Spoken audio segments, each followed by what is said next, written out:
So the Lev, the idea of the heart, this is very central to understanding these Proverbs and just the Old Testament in general, because in the Hebrew wisdom culture, the heart is the place where both wisdom and emotion are located, and the heart has this responsibility to govern the inner self.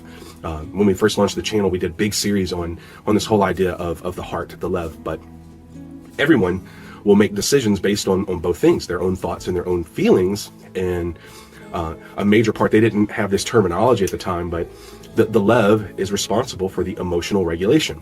This is responsible for the healthy responses to various aspects of life. The outside world and the actions of other people, it is going to impact this, especially in like very close relationships. And when we look at this, the love for this child, this is very natural. It's very healthy.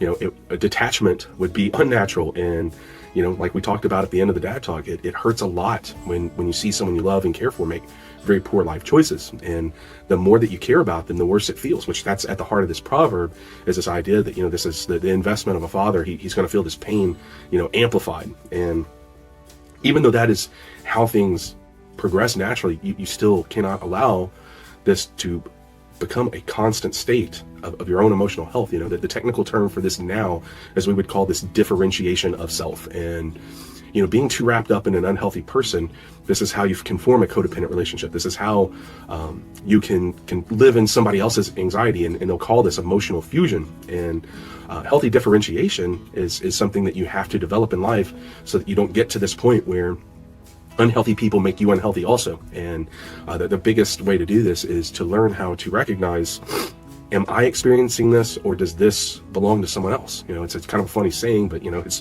when you reach that point that you can realize, this is not my monkey, this is not my circus.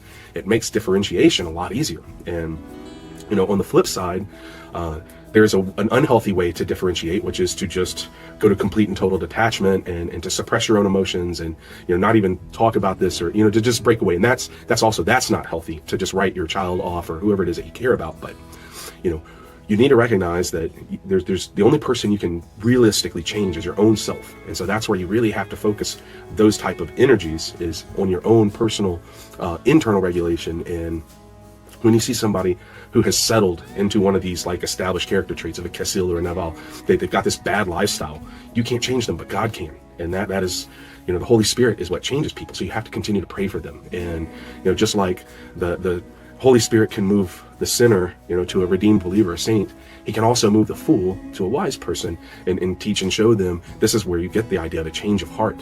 And that's, why we teach people and preach the gospel, so that they can make an informed decision to stop doing these things and move towards completion.